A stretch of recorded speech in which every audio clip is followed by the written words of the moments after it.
Welcome back everyone, hope you've had a great week. Now I have a treat for you this evening. What could be better than heading to a rural country church and playing the organ there in complete solitude? Well, how about not one, not two, but 3 churches, all within the same parish? You know, all you have to do is check the route in advance, look for the footpaths, make up a flask of coffee and a bacon sarnie if you wish. What could possibly go wrong?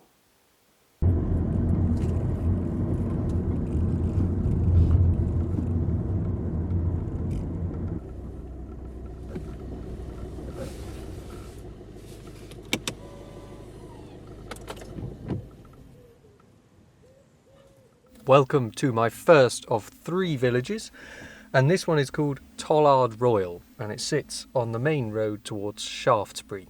This is the only village that I'm investigating today that's in Wiltshire. The other 2 are south in Dorset, so we're just on the border. What really strikes me about this place is that thatched cottage directly ahead, but also this lovely little pond with reeds, and all around the edge are benches. It's a very inviting spot for a rambler, because this is probably a good place to have my coffee if I'm still here then. But first of all, let's go and see the church.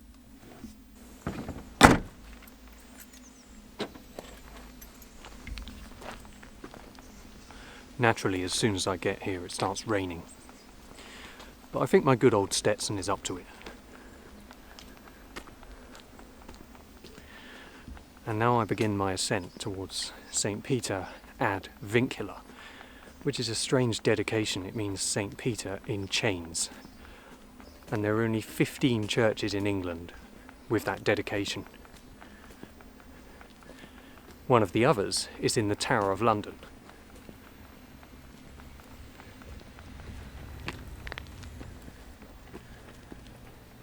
I'm approaching the church from a footpath just off to the side, which looked like the most picturesque angle. The setting was perfectly quiet and tranquil, silent even. And then this happened.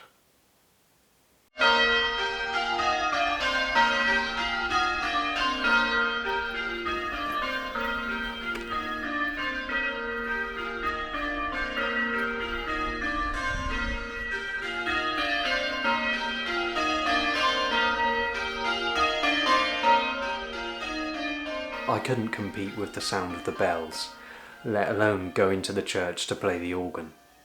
But I soon realised that this was one of the most beautiful acts of fate that I'd ever been treated to filming on YouTube. And I just stood back and basked in the sound.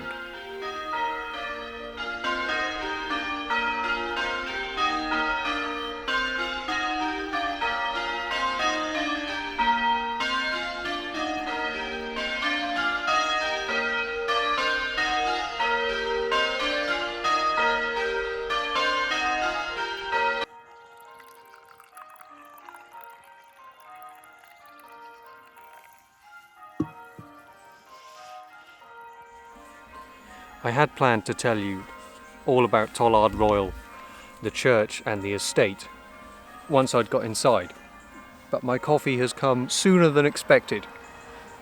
Although it's nice to hear the bells ringing. They seem to ricochet through the entire village. And sometimes the things you aren't expecting are the best of all. You may have seen just to the left of the church was a big orange house. That building is called King John's House, and it's now used for weddings. I didn't show you, but I could just see a bride coming through the gates, and obviously I'm not going to film her because it's a private affair, but I expect there's a wedding just about to happen that I nearly walked in on in my anorak and waxed cap. Anyway, that house is called King John's House, and it's part of the Rushmore estate, which is many thousands of acres. Rushmore has had a long list of distinguished owners, but most notably General Augustus Lane Fox. He inherited it from his cousin, who'd had no children, and a clause to the inheritance was that he change his name to take his cousin's, so he became Augustus Pitt Rivers. It was an illusion to keep a great family line going when there were no descendants. When Pitt Rivers inherited the estate, he had King John's house examined, and he had a huge interest in educating the public. He founded the Llama Tree Gardens, which was originally a public park nearby. He also started the Stonehenge collection at Salisbury Museum, and he donated 22,000 objects to the new Pitt Rivers Museum at Oxford University. I visited that museum more times than I can remember, and I'd love to have seen his memorial in the church, but that, my friends, will have to wait for another time. I hope you didn't mind that part of the video being filmed from Salisbury Organist HQ sometime in the future, because my camera has a habit of switching off when it gets wet. It's been through a lot. Dameron sticks in my mind, but I'd rather it wasn't dead too soon. So it's off to Farnham now, my next village.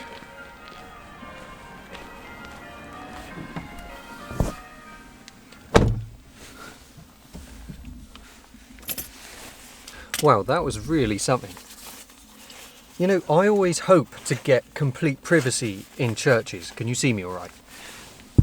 But it's so exciting to show you something you will have never seen. A lot of you have probably never witnessed the sound of church bells in an English village church. It's really a unique part of our heritage here. And that church looked stunning, I thought, even in the rain. Especially in the rain. Some of my favourite videos have been filmed in pouring rain. Remember Bark to Basics? Almost 1 year ago.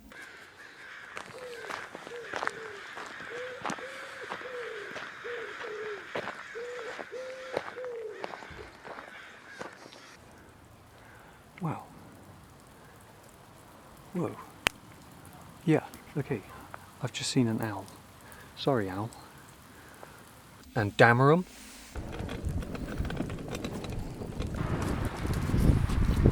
Hey there. And now Tollard Royal.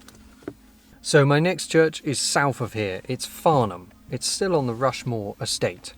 In fact, it's closer to Llama Tree Gardens than Tollard Royal is.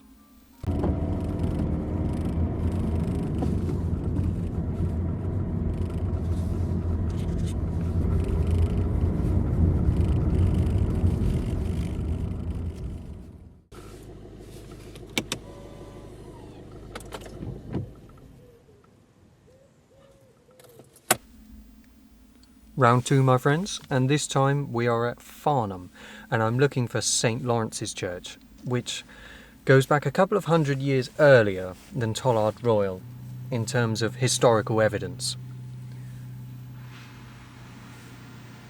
Somebody's just started the weekly shredding job right next to the church. Always good for recordings.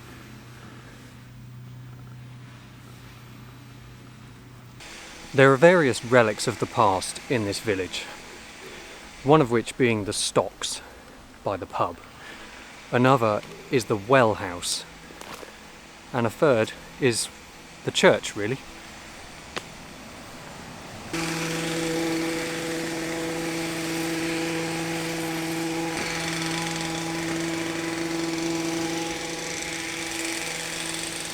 I don't know why, but something just gives me the feeling I should have come on another day.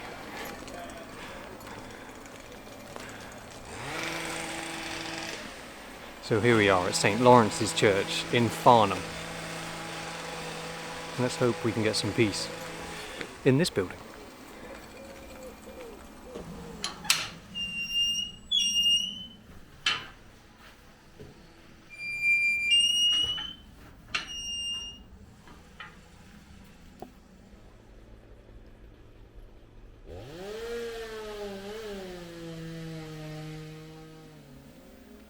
So a very different kind of noise dominates compared to what we had at Tollard Royal.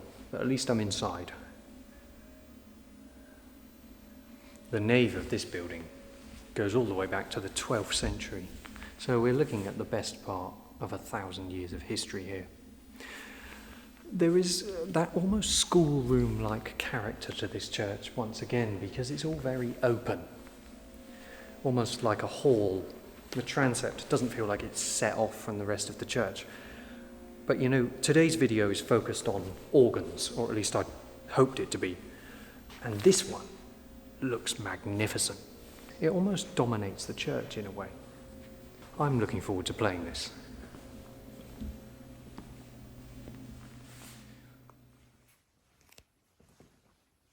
So let's conduct an initial investigation of this instrument. Built by W.G. Voles in Bristol in 1876. Where have we heard that organ builder's name? Of course, when I visited St. Thomas the Martyr. Do you remember that organ which burnt down at the end of the 20th century? And then another instrument built by W.G. Voles was brought in and fitted exactly into the case. So you know what these organs sound like.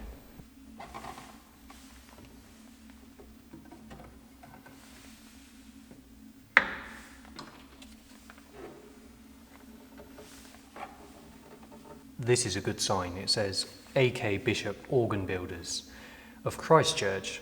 This organ has received our best attention today, and it's dated 29th of May this year. So I think we'll be in for a treat, because organs are normally only tuned once a year, and this one has recently been serviced, so hopefully everything will work just fine.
The full glory of the Baroque era with Bach's Prelude in E minor. I was rather grateful at this point that I could no longer hear any chainsaws. And you know, I recorded 2 more pieces at Farnham Church, one of which I'm saving till the end of this video. But the hymn I chose couldn't be more apt for the situation. Now thank we all our God.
That was a very successful trip.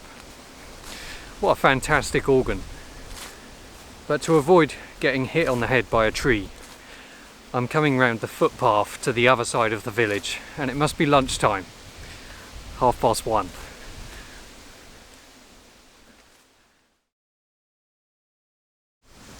I've had my lunch, and now I'm leaving the village behind, because the next part of my journey takes place on foot.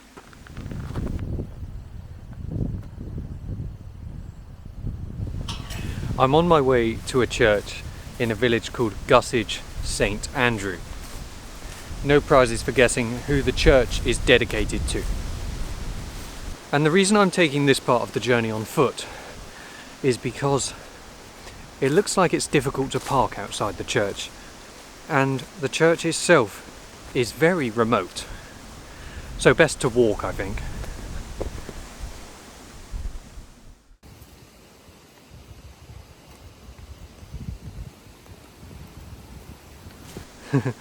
Some llamas enjoying a post-lunchtime daze, and some incredible views across the Cranbourne Chase.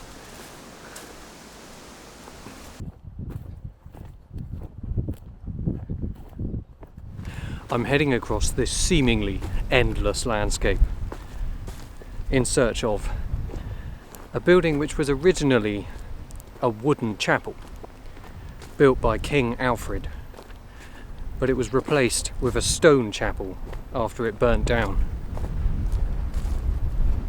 And it apparently contains a very, very special 13th century wall painting showing the crucifixion.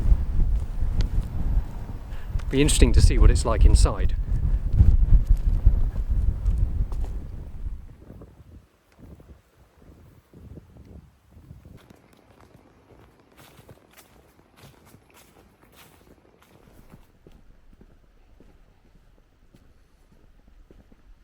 Back on solid ground again, and we're heading into the village of Gussage St Andrew, which isn't really much of a village anymore. It has a cider farm still, a few houses scattered around, and Chapel Farm.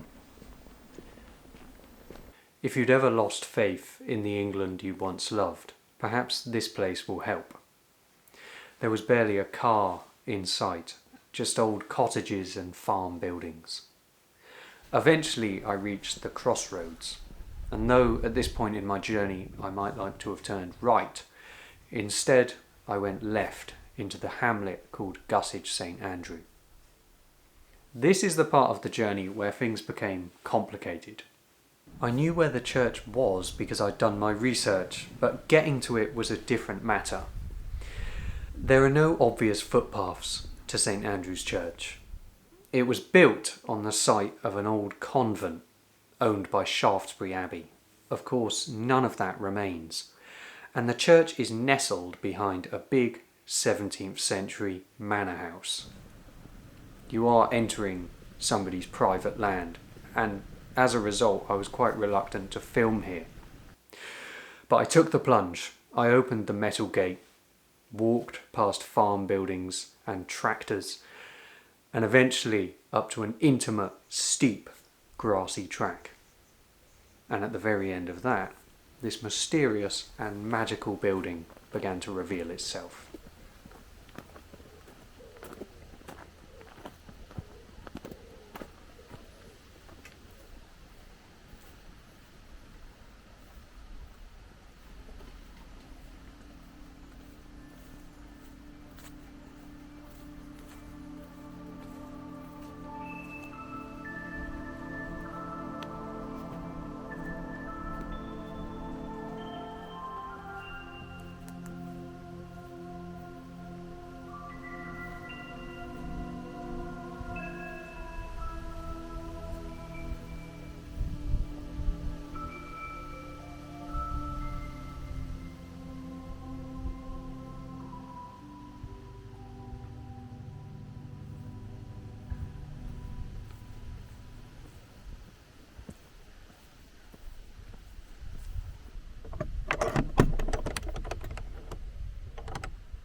This has to be the crowning glory of today's churches.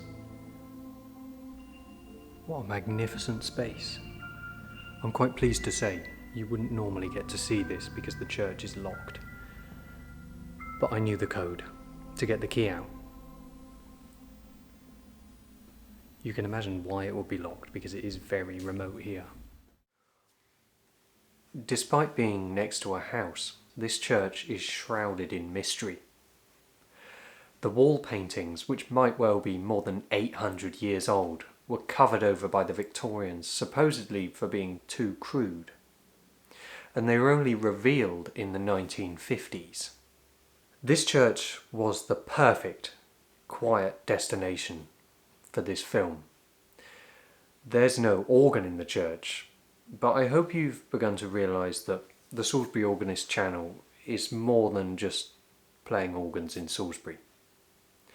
This was my first ever journey and attempt to film a number of different churches in one episode, and so I wanted to end with a performance of a different kind.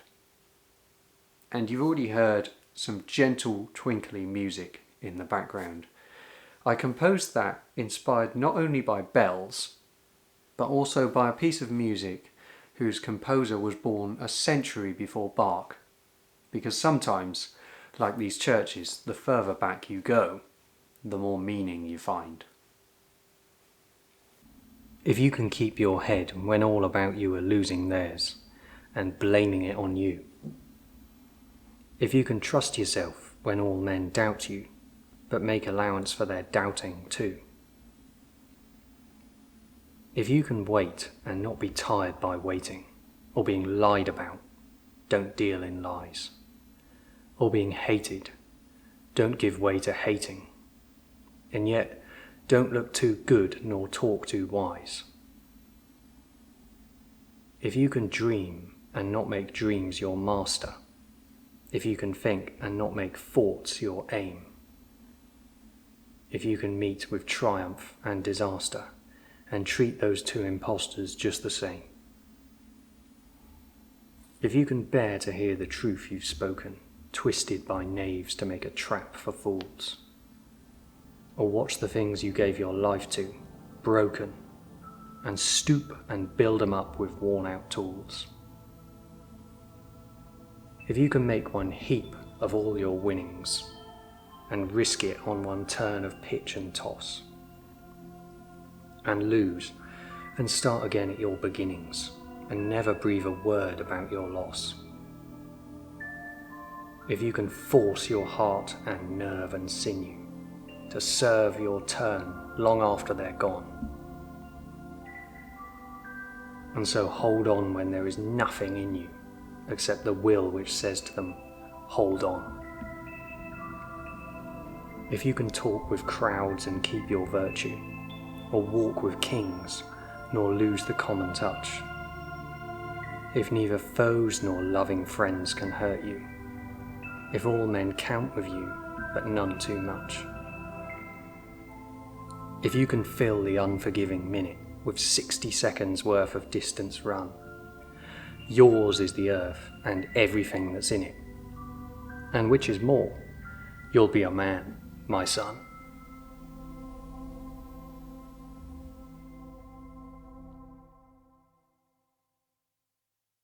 If, by Rudyard Kipling, completes today's pilgrimage in the Cranbourne Chase.